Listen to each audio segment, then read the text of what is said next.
What's up, guys? This is Ryan back again for another audio. Get the replay pause at the 45-second mark, as per usual. Today, I sort of have an interesting game, because it's actually something that I use for once.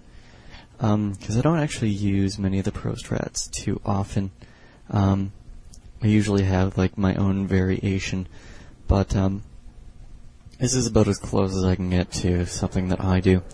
That works very well, obviously, since Axelov beat Sonky. And first thing that you may be wondering is, color imbalance. Did it play a part? Yes, it did. Duh.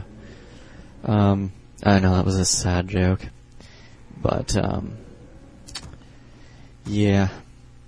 Anywho, obviously the map is Lost Temple. This is probably the best example I can find of it too, including out of my games, because my games are usually shorter, more random, less micro, less good playerness, and plus this one's cross map, so makes it even better, just because it's basically impossible to stop the human player from fast expanding.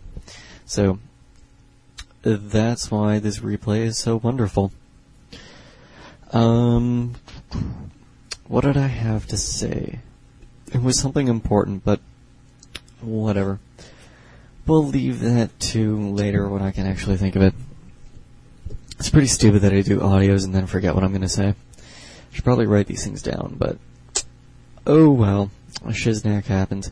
So, what do I have to mention? Oh yeah, I haven't really done an audio that recently because midterms hit me right in the nads, and I actually have to write my stats midterm again because we were in the middle of writing it on Friday, and I swear to God, first the fire alarm starts going off, and our prof is like, "Oh no, don't worry, just keep working," and we're like, "But the fire alarm," he's like, "I'll give you 20 more minutes." We're like, "Fine, whatever."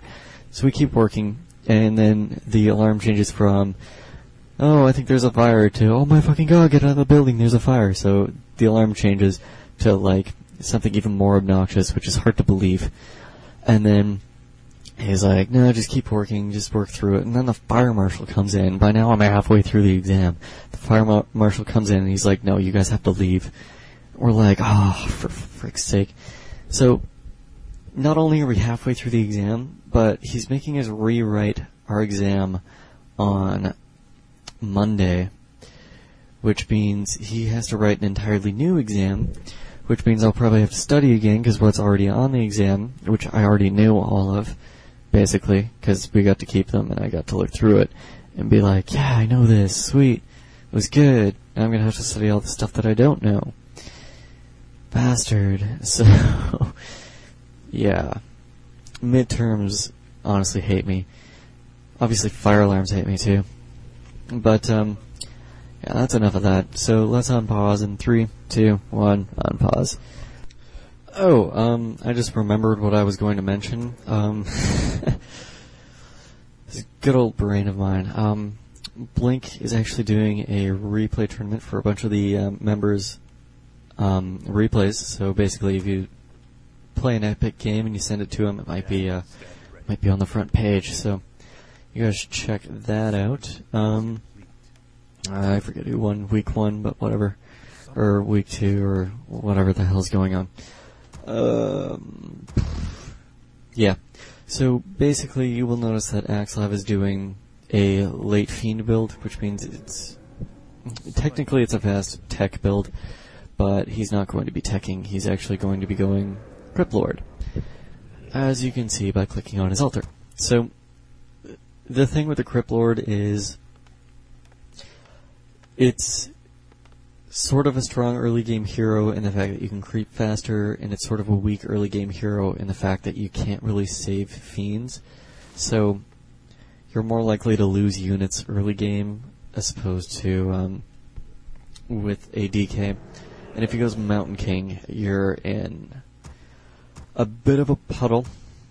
I know that's an awful expression, but basically, against the Mountain King, you're going to have to play it a lot more defensively. You're going to lose a lot more fiends. He's going to get a lot more footies, and he's going to use defend, and he's going to push you.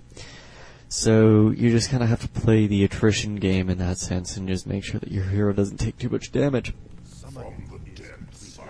Excuse me. So now what he's doing is he's going to ghoul creep the Expo, because obviously he doesn't have any fiends yet, and what he's doing is he's actually going for a lot of early game lumber. So he's just going to chill for a bit and get enough lumber to Expo, even though it costs 255 and he's 3 short. But whatever. He's going to continue to build ghouls, and I only build 2 more. In fact, the way that I use this strategy is that once I'm done creeping this camp, I just send my ghouls back and forget about them for a while. And then I usually just head off and continue creeping with a bunch of fiends. Setting up light early is pretty important just because you can get the extra regen in early. It's 2 hit points per second, if you didn't know. And it's pretty important. I mean, it's a lot of regen, which is one of the reasons why fighting in an undead base is kind of a biatch. Plus there's cold towers, and the fact that their army is usually perfectly suited to fit in their base, and kind of nuke you no matter what you do. So, as usual with Expos, you want to set up the tower first. Obviously he's short on lumber, so he's not going to be able to set up the gold mine first. And he's going to continue creeping. And the one thing that you want to do is you kind of want to creep to level 3 just because you can get the burrowing beetles, which have, I forget how much HP, I think they have 210, a little more damage. Yeah, I don't know 100% for sure. That's an odd one. But, he's going to continue to creep with a bunch of summons, and he's got his first fiend, which is good. And what he's doing is something that I don't usually do. He's sending a couple beetles across. Oh, by the way, Axel, I've got a peasant kill with the acolyte. GG. So, I usually just not send anything to harass until I've actually hit level 3, and then I send my burrowing beetles across, and then people complain about it. So, he sort of gets jacked at the Expo, except what he does is he realizes, okay, great, Sonki's going for my Expo, so I'm just going to go for his. And the reason this is a good trade for you is because the only thing a human player can do is militia and repair stuff. And if he militias, you can just pick them off one by one, especially because you're going fiends. And he had to cancel his gold mine, which is smart because Sonki's just going in for the pure trade, which means, you know, he wants to get as much damage done as possible. But with the Nerubian tower already up, he's kind of in trouble.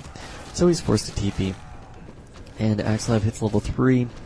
He's got like 4 peasant kills and a tower kill, which is pretty important if you can do that much damage to a human player. Sonki goes for this round, he misses it, which is why all of those peasants are clumped at the top. And once again, part of the trading game. This is a very important aspect of Warcraft, actually, is knowing when to trade for what. And basically, that obviously was a good trade because he got the EXP, but you have to know, like, this is when timing comes in handy for when you trade. Like, sometimes you're going to trade for, you know, tier 2 buildings, you're going to trade for an Expo, and obviously in this trade he got the upper hand because he got his Expo up with fairly little damage done to it. I mean, if you look at Sonki, he's already losing, like, bunches of peasants. He's already lost a tower. So basically he's going to lose a lot of time and resources, which you haven't really lost much of. I mean, all you've really lost is like 150 gold for the rod, a bunch of mana, and